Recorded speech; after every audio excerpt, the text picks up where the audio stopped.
Ducati nampaknya kepayahan di seri pertama MotoGP kemarin. Meski belum bisa digunakan sebagai patokan, namun data yang Mimin sajikan ini akan memberi gambaran betapa gentingnya posisi Ducati saat ini. Dan Davide Tardossi akhirnya turun gunung untuk menekan pabrikan agar mau memberikan solusi lebih awal untuk motor MotoGP-nya. Apakah jika di tahun ini Ducati tak bisa kembali meraih kejayaan? Atau hanya satu yang berhasil saja? Berarti tak bisa lagi mengelak soal GP25 adalah produk gagal? Sedangkan dari Yamaha, rapuhnya juga terlihat tak berdayanya, bahkan lebih tak berdaya dibandingkan dengan tahun kemarin. Tapi Yamaha memiliki satu-satunya kesempatan pembalik keadaan, yang mungkin bisa membuatnya menjadi penguasa MotoGP. Namun, jika hal itu tak berhasil, maka kemungkinan Yamaha akan terjerembab di dasar makin lama. So, apakah itu?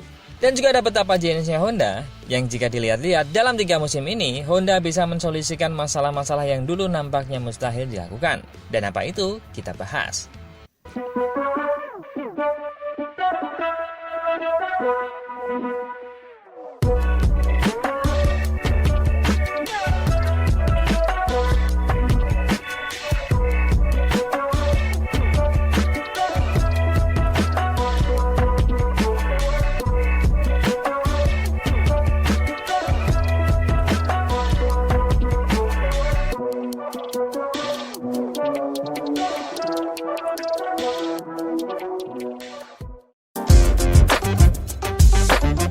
Musim di MotoGP Thailand memang belum bisa dijadikan patokan mutlak untuk menilai kekuatan sepanjang musim.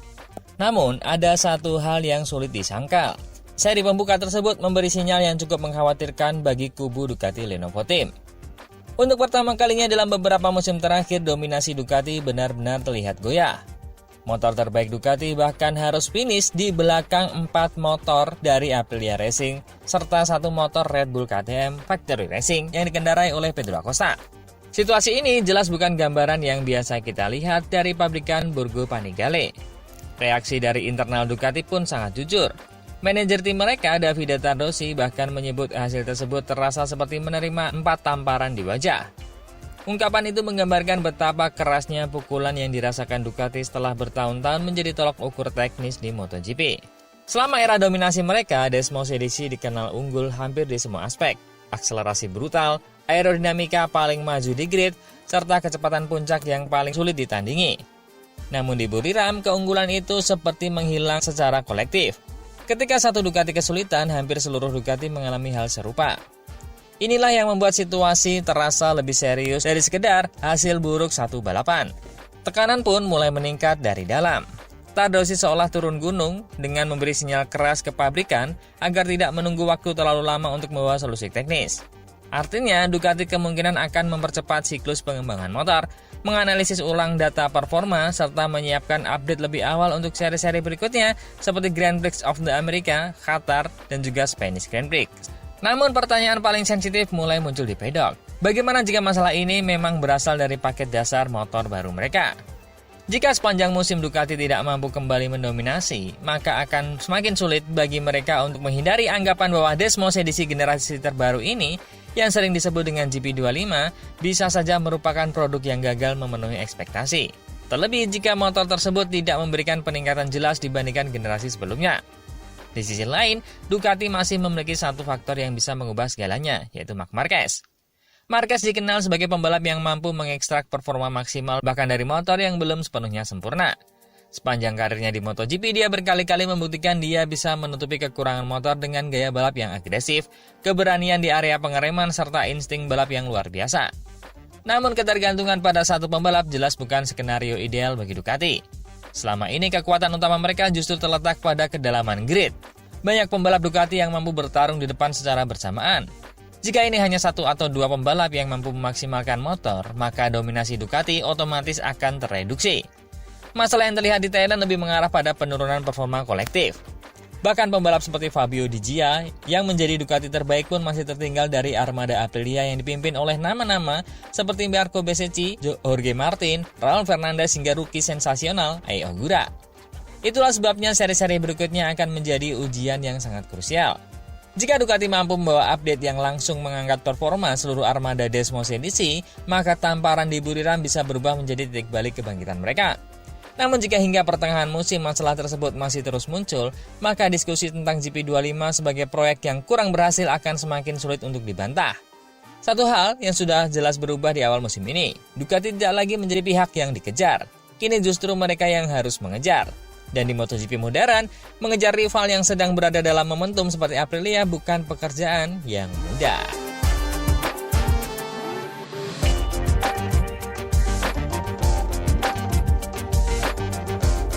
Berita kedua, tes privat di sirkuit The Jerez, Angel Nieto minggu ini terlihat seperti sesi pengembangan biasa di kalender MotoGP.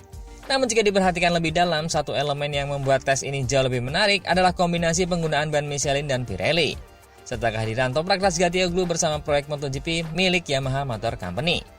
Bagi Yamaha, tes ini bukan sekedar pengujian komponen teknis. Ini bisa menjadi gambaran kecil tentang masa depan MotoGP, terutama menuju regulasi baru 2027 ketika ban akan beralih dari Michelin ke Pirelli. Dalam konteks itu, kehadiran Toprak menjadi sangat menarik, karena tidak ada pembalap lain di pedok yang memiliki hubungan sekuat dirinya dengan karakter ban Pirelli. Selama bertahun-tahun di Superbike, Toprak membangun reputasi sebagai salah satu pembalap yang paling memahami bagaimana mengekstrak performa maksimum dari ban Pirelli. Gaya balapnya yang agresif saat pengereman, kemampuannya menjaga grip di fase masuk tikungan, serta kontrol luar biasa pada ban depan membuatnya menjadi salah satu pembalap paling dominan dalam kategori tersebut. Di Superbike, dia bahkan mampu memenangkan gelar juara dunia dengan gaya yang sangat khas. Seringkali mengandalkan pengereman ekstrim dan hampir mustahil ditiru pembalap lain. Karena itu, jika Yamaha benar-benar memberi kesempatan kepada Toprak untuk menguji motor MotoGP dengan ban Pirelli di Jerez, situasinya bisa menjadi jauh lebih dari sekedar tes. Ini bisa menjadi indikasi awal bagaimana seorang spesialis Pirelli berpotensi mengubah keseimbangan kekuatan MotoGP. Selama era Michelin kembali setelah beberapa musim sulit di MotoGP. Dengan adanya sistem konsesi, Yamaha memiliki kebebasan pengujian yang lebih luas dibandingkan dengan beberapa rival Eropa. Mereka juga sedang bereksperimen dengan berbagai arah pengembangan motor termasuk proyek mesin 850cc untuk regulasi baru. Dalam konteks ini, Toprak bisa menjadi bagian dari strategi jangka panjang Yamaha. Bukan sekedar sebagai pembalap baru, tapi sebagai pembawa pengalaman unik dari dunia Pirelli yang mungkin akan sangat relevan di masa depan MotoGP. Bayangkan skenario di mana sebagian besar pembalap MotoGP harus beradaptasi kembali dengan ban baru pada 2027. Sementara Toprak sudah bertahun-tahun mengendarai motor di batas maksimum dengan karakter ban tersebut. Dengan situasi seperti itu, dia bisa memiliki keuntungan adaptasi yang sangat besar. Itu sebabnya tes Jerez terasa sangat menarik. Yamaha juga menurunkan pembalap uji seperti Andrea Dovizioso untuk mengumpulkan data teknis. Namun perhatian pedok kemungkinan besar tetap akan tertuju pada Toprak. Bukan hanya karena dia adalah salah satu pembalap yang paling spektakuler di dunia balap motor saat ini, tapi juga karena dia bisa menjadi kunci dari perubahan besar yang akan datang. Jika Toprak mampu cepat dengan motor MotoGP yang menggunakan ban Pirelli dalam pengujian ini, hal itu bisa menjadi sinyal bahwa Yamaha sedang menyiapkan sesuatu yang lebih besar dari sekedar eksperimen. Ini bisa menjadi bagian dari strategi jangka panjang untuk menghadapi era baru MotoGP. Dan jika skenario itu benar-benar terjadi, maka pembalap asal Turki tersebut tidak hanya sekedar melakukan debut di MotoGP. Dia berpotensi menjadi salah satu faktor yang mampu membalik keseimbangan kekuatan di pedok MotoGP melalui Yamaha.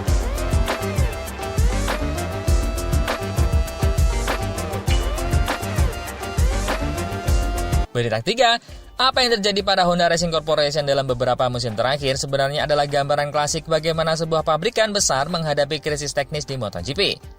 Setelah lama dikenal sebagai tim yang mampu menciptakan motor paling agresif di grid, Honda justru harus beradaptasi dengan era baru ketika perubahan ban dan aerodinamika mengubah karakter balapan secara drastis.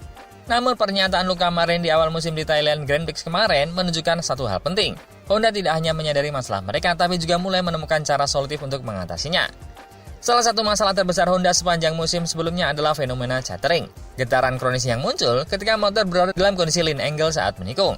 Masalah ini semakin terasa setelah perubahan karakter ban belakang Michelin pada 2024 yang memberikan grip lebih besar. Ironisnya, tambahan grip ini justru menciptakan tekanan baru pada sasis dan suspensi, sehingga beberapa motor mengalami getaran hebat saat memasuki atau melewati tengah tikungan. Yang menarik, Honda tidak mencoba menyelesaikan masalah ini dalam satu solusi instan. Sebaliknya, pendekatan mereka justru mencerminkan metode pengembangan yang lebih komprehensif. Marini menjelaskan bahwa solusi datang dari kombinasi berbagai faktor. Pengaturan motor yang lebih baik, penyesuaian distribusi beban, serta perubahan cara pembalap mengendarai motor. Dengan kata lain, Honda tidak hanya memperbaiki mesin atau sasis, tapi juga membangun pendekatan yang lebih holistik antara teknik dan gaya balap. Disinilah terlihat sisi solutif Honda. Bahkan, banyak tim ketika menghadapi masalah besar akan mencari fokus satu komponen ajaib yang bisa menyelesaikan semuanya. Namun Honda justru memilih pendekatan evolusi bertahap. Mereka menganalisis bagaimana gaya pengereman, menggunakan rem belakang, serta agresivitas saat masuk tikungan dapat memicu getaran. Dari sanalah mereka mengembangkan setup yang lebih stabil, dan juga membantu pembalapnya menyesuaikan gaya berkendara. Pendekatan ini juga terlihat dari peran seperti Marini yang dikenal memiliki gaya membalap yang lebih halus dibandingkan banyak rider lain. Menurutnya, ketika motor dikendarai terlalu agresif, terutama dengan penggunaan rem belakang yang ekstrim, getaran lebih mudah muncul. Dengan menyesuaikan cara masuk tikungan dan menjaga motor lebih stabil, masalah tersebut bisa diminimalkan. Perlahan-lahan, pendekatan ini mulai diadopsi oleh pembalap Honda lainnya termasuk Joan Mir. Hasilnya mulai terlihat. Marini mengakui bahwa di beberapa tikungan yang sebelumnya menjadi titik masalah besar, getaran kini jauh lebih terkendali. Artinya Honda berhasil mengubah salah satu kelemahan paling mengganggu menjadi masalah yang bisa dikelola. Ini mungkin tidak langsung membuat mereka kembali dominan, tapi merupakan langkah penting dalam proses pemulihan motor seperti Honda RC213V. Meski demikian, tantangan Honda belum sepenuhnya selesai. Setelah berhasil mengurangi catering, fokus berikutnya adalah meningkatkan rear grip. Kurangnya cengkeraman ban belakang masih menjadi hambatan utama, terutama ketika menggunakan ban lunak untuk sesi time attack atau balapan sprint.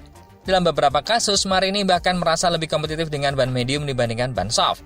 Sesuatu yang jarang terjadi di MotoGP modern, di mana ban lunak biasanya memberikan keunggulan besar dalam satu lap cepat.